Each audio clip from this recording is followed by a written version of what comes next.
अगला परिचय अपने फणीश्वरनाथ रेणु जी का परिचय बहुत इंपॉर्टेंट है। फणीश्वरनाथ रेणु जन्म से यहाँ तक हर लाइन में आपको इंपॉर्टेंट लाइनें हैं, उनको ध्यान रखना है। जन्म हुआ था 1921 ईस्वी में ग्राम ओराही हिंगना, जिला पूर्णिया, बिहार में। फणीश्वरनाथ रेणु जी का जन्म 1921 ईस्वी में ग्राम ओराही हिंगना, जिला पूर्णिया, बिहार में हुआ था। इनके उपन्यास हैं मेला आंचल, परती परिकथा, दीर्घ तपा, कितने चौराहे। कितने कितने पाकिस्तान कमलेश्वर जी का है ना, और कितने चौराहे किसका है, रेणु जी का। और ये तो बहुत ही फेमस है इनका मेला आंचल, कई बार आया है। तो इनका उपन्यास है मेला आंचल, परती परिकथा, दीर्घ तपा, कितने चौराहे। कहानी संग्रह देखिए इनके, ठुमरी, अगिनखोर, आदिम रात्रि की महक, एक श्रावणी दोपहरी की धूप। ठुमरी, अगिनखोर, आदिम रात्रि की महक, एक श्रावणी दोपहरी की धूप, ये सब किसके कहानी संग्रह हैं, रेणु जी के। रेणु जी के द्वारा लिखित रिपोर्टाज देखिए आप, नेपाली क्रांति की कथा, एक ही है। रेणु जी के द्वारा लिखित रिपोर्टाज कौन सा है, नेपाली क्रांति की कथा। इनके संस्मरण देखिए आप, ऋण जल धन जल, वन तुलसी की गंध, ऋतु अश्रुत पूर्व, ये एक ही है। ऋण जल धन जल, वन तुलसी की गंध दूसरा, फिर श्रुत अश्रुत पूर्व, ये इनके क्या है, संस्मरण है। रेणु जी की रचनावली 5 भागों में है भाई। कितने भागों में है, 5 भागों में। फणीश्वरनाथ रेणु की रचनावली कितने भागों में है, 5 भागों में। फणीश्वरनाथ रेणु की रचनावली कितने भागों में है, 5 भागों में संग्रहित है। रेणु जी हिंदी के आंचलिक कथाकारों के रूप में प्रसिद्ध है भाई, ये आंचलिक कथाकार हैं। हिंदी के प्रसिद्ध आंचलिक कथाकार का नाम बताओ, फणीश्वरनाथ रेणु। सन 1954 में, ये सन आपको याद करना ही है, इंपॉर्टेंट है।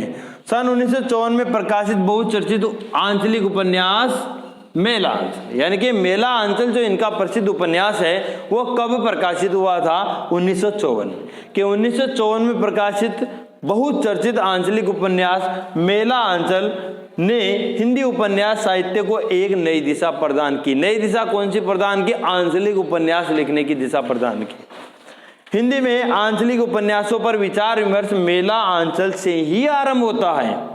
आंचलिक उपन्यासों पर विचार विमर्श करना कब से शुरू किया लेखकों ने, मेला आंचल से ही। आंचलिक उपन्यासों में अंचल विशेष की लोक संस्कृति और लोक कथा को कथानक का क्या बनाया जाता है, आधार बनाया जाता है। और रेणु जी की मारे गए गुलफाम कहानी पर कौन सी फिल्म बनी है, तीसरी कसम। रेणु जी का एक क्या है, ये कहानी है मारे गए गुलफाम, इस पर कौन सी फिल्म बनी है, तीसरी कसम। तीसरी कसम। आप देखो इनको याद करते हैं थोड़ा थोड़ा जैसे हो जाए।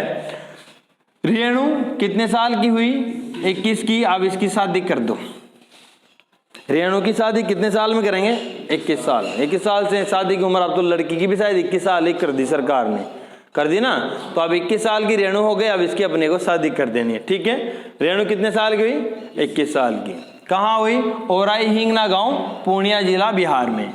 उपन्यास देखो, मेला आंचल, परती परिकथा, दीर्घ तपा और कितने पाकिस्तान। मेला आंचल, दीर्घ तपा, सॉरी, मेला आंचल, परती परिकथा, दीर्घ तपा, कितने चौराहे, ये किसके उपन्यास हैं, रेणु जी के। तो रेणु का मेला आंचल, यानी कि रेणु का आंचल कैसा है, मेला आंचल, ऐसे ध्यान करके याद करने के लिए बता रहा हूं। परती परिकथा, ये भी क्या है, रेणु की है।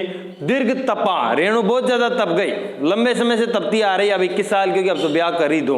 3 साल तप गई ना, पहले 18 में हो जानी थी शादी, गवर्नमेंट ने 21 का नियम कर दिया, अब 3 साल तपी बिचारी। तो दीर्घ तपा कौन, रेणु।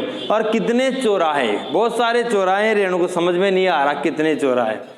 आगे देखो कहानी संग्रह, तो रेणु क्या करेगी, ठुमका लगाएगी, ठुमरी, हाँ शादियों की ठुमका लगाओगी। और अग्नि का फेरा खाओगी, अगिनखोर, अग्नि का फेरा खाओगी। फिर आधी रात्रि में फेरा खाओगी, हाँ ठुमका लगाओगी, अग्नि का फेरा खाओगी, कब, आधी रात में, आदिम रात्रि की महक, एक और श्रावणी दोपहर की धूप। फिर तो सावन सावन आओगी, फिर पैर में फिर कांच। रिपोर्ट आज देखिए आप, नेपाली क्रांति की कथा। नेपाली क्रांति, ये ध्यान रखो, रेणु है ना वो नेपाली है। रेणु कैसी लड़की है, नेपाली लड़की, आते ना अपनी तरफ नेपाली, तो इसी ध्यान रखो, रेणु है ना एक नेपाली लड़की है। ता क्या होगा ना, कोट रोड लेवा, वहां देखियो कि जी समझ ले ये अच्छी रेणु नेपाली। राकेश की मुस्कान आ रही है। आगे देखो, संस्मरण कौन कौन से इनके? ऋण जल, धन जल। तो ऋण से याद रह जाएगा तो रेणु की है, आ चुका है ये, ऋण जल धन जल। इस जल प्रलय में पढ़ा था आपने, बताओ, ऋण जल धन जल। री से रेणु, और वन तुलसी की गंध। रेणु कहाँ रहती है? वन में रहती है, नेपाली वन में रहती है, और श्रुत अश्रुत पूर्व है। रेणु जी की रचनावली कितने भागों में? 5 भागों में। अब कैसे याद करें कि रेणु कक्षा 5 तक की पढ़ी, ज्यादा पढ़ी नहीं, या रेणु ने 5 ही पे रेखा है, हाँ, कैसे भी याद कर लो। रेणु जी हिंदी के आंचलिक कथाकार, क्या है ये? आंचलिक कथाकार हैं। और सन 1954, ये ध्यान रखना, मेला आंचल कितने में? 54 में। मेला आंचल कितने में? 54 में। कि मेला सन 1954 में प्रकाशित बहुचर्चित आंचलिक उपन्यास मेला आंचल ने हिंदी उपन्यास साहित्य को एक नई दिशा प्रदान की। तो आप ये ध्यान रखना, मेला आंचल रेणु जी का आंचलिक उपन्यास है जो 1954 में प्रकाशित हुआ था। आंचलिक उपन्यासों में अंचल विशेष की लोक संस्कृति को लिया जाता है और वहाँ की जो लोक भाषा है उसको कथानक का आधार बनाया जाता है।